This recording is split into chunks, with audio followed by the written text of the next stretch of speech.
குருஜி, இன்னைக்கான டாபிக் வந்து பணத்தை ஈர்க்கக்கூடிய உணவுகள். எதனால இது கேட்குறேன் அப்படின்னா, இப்ப யாராவது இந்த வீடியோ பார்க்குறவங்க அவங்க சொல்லுவாங்க அவங்களுடைய கேரக்டர் பத்தி. ஃபர்ஸ்ட் ஸ்டெப்பே பணம் ஈர்ப்பதற்கு இதுதான். அதுக்கான காரணத்தை தாத்பரியத்தை சொல்லியாச்சு. இந்த வெரிகோஸ் வெயின், வாத பிரச்சனை, கழிவுகள் வெளியே வரும், புதிய விஷயங்கள் உள்ள போகும். பழையன கழிதல், புதியன புகுதல். வெஸ்டர்ன் டாய்லெட்ல பழையனவும் கழியாது, புதியனவும் சேராது. அந்த நிறத்தில் இருக்கக்கூடிய உணவுகள் அத்தனையுமே நமக்கு பணத்தை கொடுக்கிற உணவுகள் தான். புரியுறதா? இப்ப உதாரணமா நல்லா தெரிஞ்சுக்கோங்கம்மா.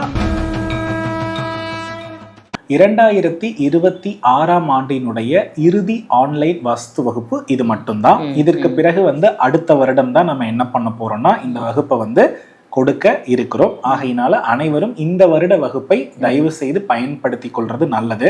அதுக்கப்புறம் தவற விட்டுட்டோன்னு நிறைய பேர் வருத்தப்படுறது வேண்டாம். அதனால இந்த ஒரு பதிவை சொல்லிடுறேன். ஆன்மீக பரிகார நேயர்கள் அனைவருக்கும் அன்பான வணக்கங்கள். இன்னைக்கு நம்ம யாரை சந்திக்க வந்திருக்கோம் அப்படின்னு பாத்தீங்கன்னா, அஸ்ட்ராலஜர், பிரணவ வாஸ்து நிபுணர் சிவகு சத்யசீலன் குருஜியை தான் சந்திக்க வந்திருக்கோம். வணக்கம் குருஜி. ஸ்ரீ குருப்பியோ நமஹா, ஸ்ரீ மாத்ரே நமஹா, ஓம் அகத்தி சாயி நமஹா. இறையடியார்கள் அனைவருக்கும் அன்பான வணக்கங்கள். வணக்கம். நல்லா இருக்கீங்களா? நல்லா இருக்கேன். நீங்க எப்படி இருக்கீங்க? நல்லா இருக்கேன். உங்களுடைய பதிவுகள்லாம் ரொம்ப அருமையா போயிட்டு இருக்கு, பாத்திருப்பீங்க அப்படின்னு நினைக்கிறேன். நிறைய பேரு கமெண்ட்ஸ்லயும் டவுட்ஸ் எல்லாம் கேட்டிருக்காங்க. கண்டிப்பா நம்ம ஒரு நாள் டவுட் செஷன் வச்சு அவங்களுடைய சந்தேகங்களை கண்டிப்பா தீர்க்கணும். குருஜி, இன்னைக்கான டாபிக் பணத்தை ஈர்க்கக்கூடிய உணவுகள். எதனால இது கேட்கிறேன் அப்படின்னா, இப்ப நம்ம மகாலட்சுமி வசியமா இருக்கட்டும், இல்ல ஒருத்தர் எப்படிலாம் வாழணும் அப்படின்னு நிறைய நம்ம பதிவுகள் பார்த்திருக்கோம். நிறைய நீங்க சொல்லியிருக்கீங்க. அதுல நீங்க குறிப்பா சொல்றது என்னன்னா, நல்ல ஸ்வீட் சாப்பிடுங்க, ஹாப்பியா வச்சுக்கோங்க மைண்ட, நல்ல ரிச் ஃபுட்டா எடுத்துக்கோங்க அப்படின்னு நிறைய பதிவுகள்ல நீங்க சொல்லியிருக்கீங்க. சோ இந்த பணத்தை நம்ம ஈர்ப்பதற்கும் உணவுக்கும் சம்பந்தம் இருக்கா? அப்படி இருந்தா என்ன உணவுகளை மக்கள் சாப்பிடணும்? பணம் செல்லுபடியாகிற இடம் பூமி தான். சரியா? பணம் எங்க செல்லுபடியாகாதுன்னா ஆகாயத்துல செல்லுபடி ஆகாது. நம்ம எவ்வளவு சொத்து வைத்திருக்கிறோம், எவ்வளவு நகை வைத்திருக்கிறோம் அப்படின்றத ஆகாயத்துல பார்க்க மாட்டாங்க. நம்ம எவ்வளவு தர்மம் செய்திருக்கிறோம், யாருக்கு எல்லாம் தீங்கு இல்லாம வாழ்ந்திருக்கிறோம், இதைதான் நம்ம என்ன பண்ணுவாங்கன்னா ஆகாயபூதத்துல செக் பண்ணுவாங்க.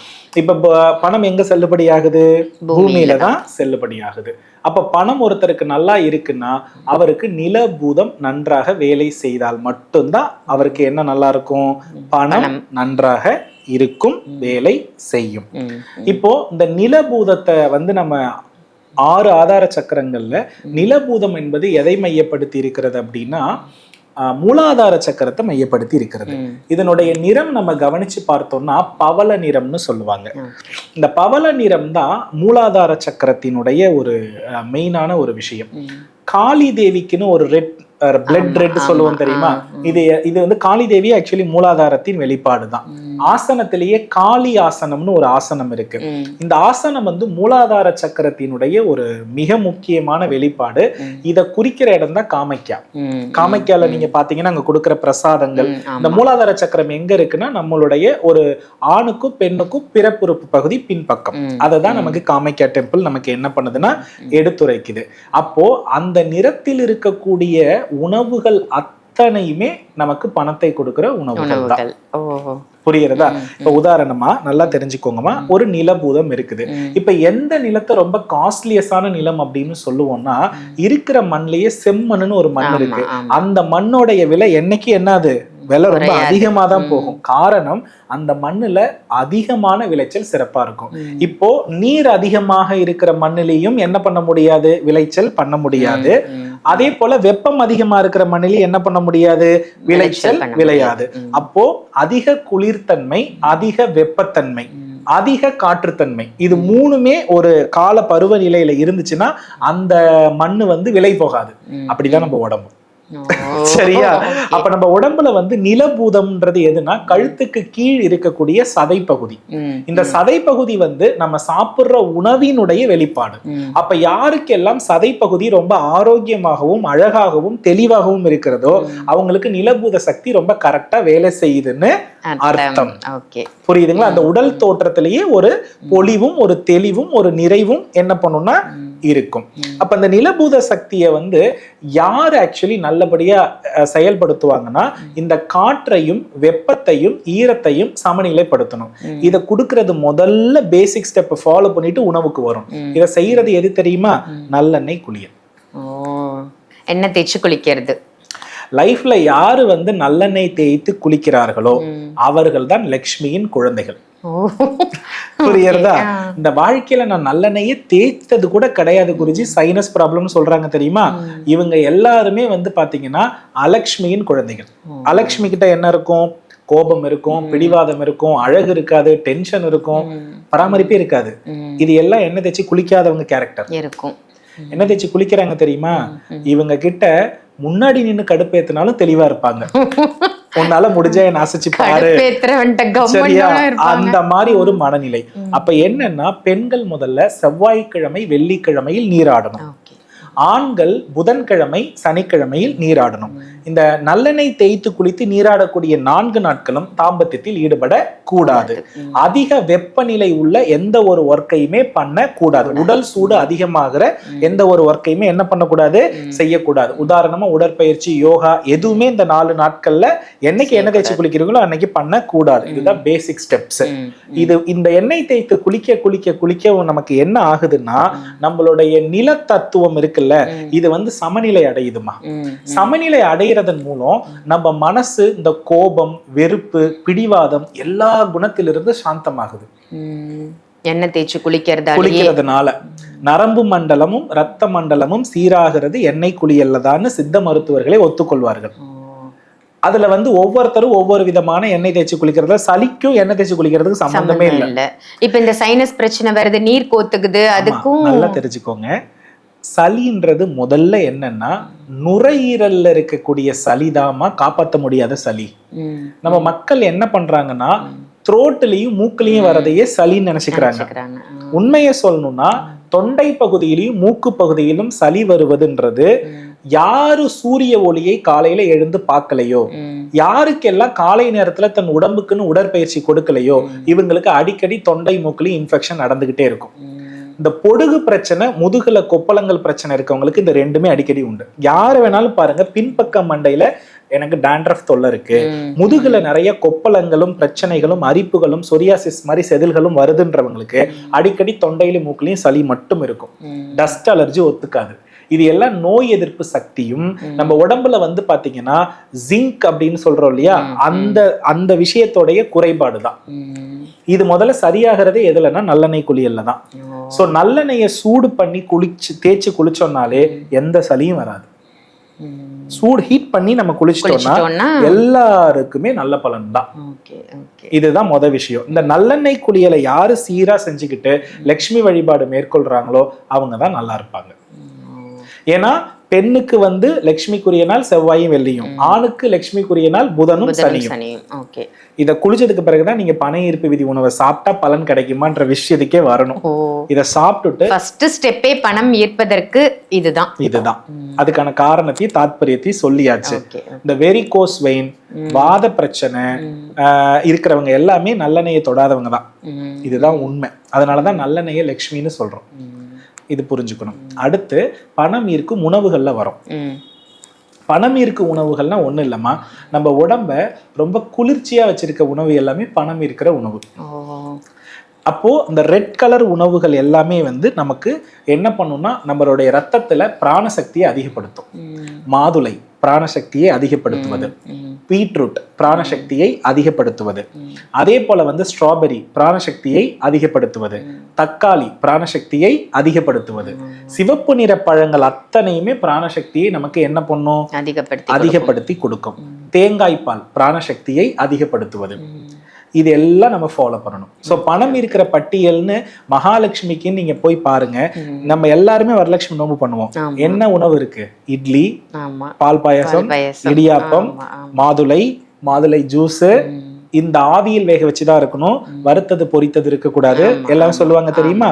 சோ பணத்தை ஈர்க்கிறதுனா என்னன்னா, எளிமையாக யாருக்கு ஜீரண சக்தி இருக்கிறதோ அவர் உடல் பணத்தை ஈர்க்கிறதுக்கும் நிலபூத சக்தியும் சரியா இருக்குன்னு அர்த்தம். ஜீரண மண்டலம் நல்லா இல்லைன்னா அவர் கடனாளியா இருக்காருன்னு அர்த்தம். சோ எதை சாப்பிட்டாலுமே ஜீரணிச்சிடுதுன்றவங்க சூப்பரா இருக்காங்க, எதை சாப்பிட்டாலுமே கம்மியா சாப்பிட்டாலுமே ஆகலன்றவங்க நிலபூத சக்தியில எப்படி இருக்காங்கன்னா வீக்னஸா இருக்காங்க. அப்போ காளி ஒரு போஸ்ல உட்கார்ந்து இருப்பாங்க தெரியுமா, காமாக்கியா டெம்பிள்ல, அதுக்கு பேரு மலாசனம்னு பேரு. இது வந்து மூலாதார சக்கரத்தை வந்து என்ன பண்ணும்னா ஆக்டிவேட் பண்ணக்கூடியது. யாருமே நம்ம இந்தியன் டாய்லெட் யூஸ் பண்ணல.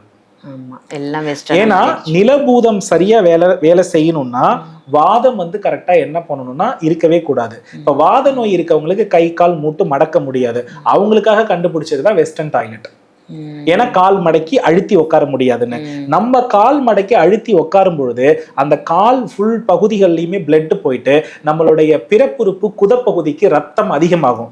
ரத்தம் அதிகமாகும் பொழுது கழிவுகள் வெளியே வரும், புதிய விஷயங்கள் உள்ள போகும். பழையன கழிதல் புதியன புகுதல். வெஸ்டர்ன் டாய்லெட்ல பழையனவும் கழியாது, புதியனவும் சேராது. இப்போ இந்தியன் டாய்லெட்டுக்கு மாறணுமானா எல்லாம் கொஸ்டின் மார்க். நீங்க மாறலன்றதுனாலதான் ஹாஸ்பிட்டல் வளருது, நீங்க மாறலன்றதுனாலதான் ஃபுட் பாய்சன் நடக்குது, நீங்க மாறலன்றதுனாலதான் மருத்துவர்களும் மருத்துவமனைகளும் ஜோரா நடக்குது, நம்ம எல்லாம் அப்படி டவுனா இருக்கும். அப்போ அதனால இயற்கையினுடைய படைப்பே உன்னுடைய மலத்தை கால நீ வெளியேற்றினா மூலாதார சக்கரம் செயல்படுன்றதுதான் அதுக்கு பேர் மலாசனம்னே பேரு. யோகா படிச்சவங்க சித்தா படிச்சவங்களுக்கு இது நல்லாவே தெரியும். இதை பண்றவங்களுக்கு என்னைக்குமே என்ன கிடையாதுன்னா பண ஈர்ப்பு விதிக்கு என்ன வராது, குறைவே ஏற்படாது. அப்போ இந்த இடத்துல தேங்காய் பால், இடியாப்பம், மாதுளை, சப்போட்டா, இந்த மாதிரி இயற்கை பழச்சுவைகளை நிறைய எடுத்துக்கிறவங்களுக்கு பாசிட்டிவான ரிசல்ட் பண ஈர்ப்பு விதியில கிடைக்கும். நல்லெண்ணெய் தேய்ச்சி குளிச்சா. நல்லெண்ணெயும் பழக்குவியலும் நம் வாழ்க்கையில் செல்வத்தை ஈர்த்து கொடுக்கும். அதனாலதான் பெரிய மன்னர்கள் இருக்காங்க தெரியுமா, அந்த கால இதிகாச புராணங்கள்லாம் கதையை புரட்டி பார்த்தோம், ஒரு மூவிலேயே பார்த்தோம்னா நீங்க நல்லா கவனிச்சு பாருங்க, எல்லா மன்னர்களுடைய விருந்தவையிலும் முதல்ல பழங்கள் இருக்கும். இவங்க எல்லார்டையுமே நல்லெண்ணெய் குளியல் உண்டு, அதை நம்ம மறந்துட்டோம். சோ நல்லெண்ணெய் தேய்ச்சி குளிக்கிற நான் வாரம்னு யாராவது இந்த வீடியோ பாக்குறவங்க அவங்க சொல்லுவாங்க அவங்களுடைய கேரக்டரை பத்தி. இதை நான் குளிச்சதே இல்லைன்னு சொல்றவங்க அவங்களும் சொல்லுவாங்க அவங்க படுற துன்பத்தை பத்தி. அதனால இதெல்லாம் ஃபாலோ பண்ணா ரொம்ப நல்லா இருக்கும். இதை மட்டும் செயல்படுத்த. ரொம்ப அருமையா சொன்னீங்க. பணத்தை ஈர்ப்பதற்கு நான் உணவு அப்படின்னு தான் கேட்டேன். உணவுக்கெல்லாம் முன்னாடி பேசிக் என்ன, அந்த அடிப்படையை மாத்துங்க அப்படின்னு சொல்லியிருக்கீங்க. நல்லெண்ணெய் குளியன்றது நிஜமாவே மறந்த ஒரு விஷயமா தான் இருக்கு. அதுவும் சென்னையில இருக்கிற மக்களுக்கு. ஆமா, தீபாவளிக்கு தீபாவளி என்ன, ஆமா லைட்டா இவ்வளவுதான் போதும், இதுக்கு மேல என்னால முடியாது, அந்த மாதிரி ஆயிடுச்சு. நிஜமா குளியல் பொதுவா என்ன பண்ணுவாங்கன்னா நல்லெண்ணெய் குளியலுக்கு வந்து உகந்த காலம் சூரிய உதய காலமா, அப்படிதான் சித்தால சொல்ல சொல்லப்பட்டிருக்கிறது. மருத்துவ ஜோதிடத்திலும் அதுதான் சொல்லப்பட்டிருக்கிறது. கரெக்டா 6 to 7:30 நல்லெண்ணெய் தேய்த்து குளித்து முடித்து விட வேண்டும். அதுதான் நல்லெண்ணெய் குளியலுக்கு சரியான நேரம். ஏன்னா அதையும் சொல்லிடணும்ல. கண்டிப்பா கண்டிப்பா. 8 மணிக்கு மேல நீங்க குளிச்சீங்கன்னா வேஸ்ட். ஈவினிங் சில பேர் குளிப்பாங்க, அது தப்பு. ரொம்ப தப்பு செய்யக்கூடாது. கண்டிப்பா ரொம்ப ஒரு அற்புதமான தகவலா கொடுத்திருக்கீங்க. வெறும் உணவு மட்டும் இல்லாம அடிப்படையிலிருந்து ஒரு விஷயத்த மாத்தினாதான் இந்த உணவு கூட நமக்கு ஈர்க்கும், அதன் மூலமா பணத்தை ஈர்க்க முடியும் அப்படின்னு சொன்னதற்கு ரொம்ப நன்றி குருஜி. நல்லதுமா, வெற்றிவேல் முருகா. குருஜி, இப்ப வாஸ்து வகுப்பு நம்ம வந்து ஆன்லைன் கிளாஸா கொடுத்திருக்கோம். அது வந்து எப்ப நடக்குது, யாரெல்லாம் அதுல கலந்துக்கிறது ரொம்பவே அவங்களுக்கு ரொம்ப யூஸ்ஃபுல்லா இருக்கும்? அதாவதுமா முதல்ல ஒரு சின்ன குறிப்பு என்னன்னா, 2026 இறுதி ஆன்லைன் வாஸ்து வகுப்பு இது மட்டும்தான். இதற்கு பிறகு அடுத்த வருடம் தான் நம்ம என்ன பண்ண போறோம்னா இந்த வகுப்பை கொடுக்க இருக்கிறோம். ஆகையினால அனைவரும் இந்த வருட வகுப்பை தயவு செய்து பயன்படுத்தி கொள்றது நல்லது. அதுக்கப்புறம் தவற விட்டுட்டோன்னு நிறைய பேர் வருத்தப்படுறது வேண்டாம். அதனால இந்த ஒரு பதிவை சொல்லிடுறேன். அதை தாண்டி ஒரு வீட்டருடைய பலன் என்ன, அந்த வீட்டுல என்ன தவறு இருக்கிறது, ஒரு வீட்டை எப்படி கட்டமைக்க முடியும், நம்ம வீட்டுல இருக்க தோஷத்தை நம்மளே நிர்ணயம் பண்ண முடியுமா, அது எப்படி இருந்தா மாத்திக்கலாம் அப்படின்ற ஒரு விஷயத்தை தானே முன்வந்து ஒரு குடும்பத்திற்கு ஒரு வெளிச்சம் தரணும்னா அதற்கு இந்த வாஸ்து வகுப்பு அவசியமானது. பொதுவா இந்த வகுப்புல இங்கெங்க இது இப்படிதான் இருக்கும் அதை மட்டும் சொல்லுவேன்னு நினைக்க வேண்டாம். ஏன் இருக்கணும், எதனால இருக்கணும், அதனுடைய பிரதிபலன் என்ன, இப்படி தவறாக இருந்தால் அவர்களுடைய மனநிலை எவ்வாறு இருக்கும், அதை மாற்றிக்கொள்வதற்கான வாய்ப்புகள் என்ன அப்படின்றதினுடைய வழிமுறைகளும் சொல்லப்படுது. அதை தாண்டி இதை வந்து ஒரு புத்தக குறிப்பாகவே நம்ம கொடுக்கிறோம். நிறைய பேர் வந்து பாத்தீங்கன்னா புத்தகம் மட்டும் எங்களுக்கு கிடைச்சா போதும்னு சொல்லுவாங்க. ஆனா நான் மீண்டும் சொல்றேன், அந்த வகுப்பை வந்து நேரடியா அது ஏன் எதற்கு எப்படின்னு ஒரு விஷயத்த நான் சொல்லாம நீங்க அந்த புத்தகத்தை மட்டும் படிச்சா, எத்தனையோ வாஸ்து புத்தகங்கள் இருக்கு, அதை வச்சு உங்க வாழ்க்கையை நீங்க என்ன பண்ணிருக்கலாம், மாத்தி இருக்கலாம். ஏன்னா புத்தகத்தை மட்டும் நேரடியா படிச்சு இன்னும் ஒரு வாஸ்து நிபுணர் வந்து இது தப்புன்னு சொல்லும் போது உங்களுக்கு என்ன பண்ண தெரியாது, அது ஆமான்னு ஒத்துக்கிற மாதிரி இருக்குமே தவிர பதில் சொல்ல தெரியாது. இப்போ இதை நம்ம இதனாலதான் இது பண்ணிருக்கோன்ற ஒரு அடிப்படை தெரியும் பொழுது அதற்கு நீங்க தெளிவா பதில் சொல்லி என்ன பண்ண முடியும்னா, வீட்டிலேயே உங்களுக்கு இதுதான் காரணம், இது இப்படி நடக்குதுன்னு உறுதியா சொல்லி வீட்டுக்காரர் வந்து மாத்தி வைக்க முடியும். அதே போல மனைவி கிட்டையும் சொல்லி அதை மாத்தி புரிய வைக்க முடியும். அதனால இந்த வகுப்பு மார்ச் 25 இருந்து 31 வரை 7 நாள் தொடர்ந்து ஜூம்ல நடக்குது. பிரம்ம முகூர்த்தத்துல நடக்கிறது. சோ தவறாமல் பயன்படுத்தி கொள்ளவும். இந்த வருடத்திற்கு உரிய வாஸ்து ஆன்லைன் வகுப்பு இதுதான் இறுதி.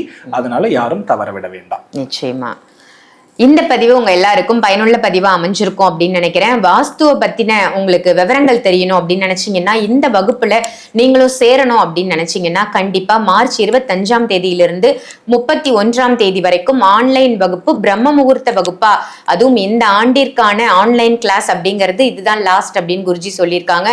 ஸோ இதை எல்லாருமே பயன்படுத்திக்கோங்க. ஆன்லைன் வகுப்புல எல்லாருமே ஜாயின் பண்ணிக்கோங்க. நம்ம வாழ்க்கையில நடக்கக்கூடிய வாஸ்து ரீதியான பிரச்சனைகளை நாமே சமாளித்து சரி செய்து அதுல இருந்து வெளிவர முடியும். இது ஒரு அற்புத வாய்ப்பு, யாருமே தவற விட்டுறாதீங்க. இதே மாதிரி வேற ஒரு நல்ல நிகழ்ச்சியில உங்க எல்லாரையும் சந்திக்கின்றேன். நன்றி, வணக்கம்.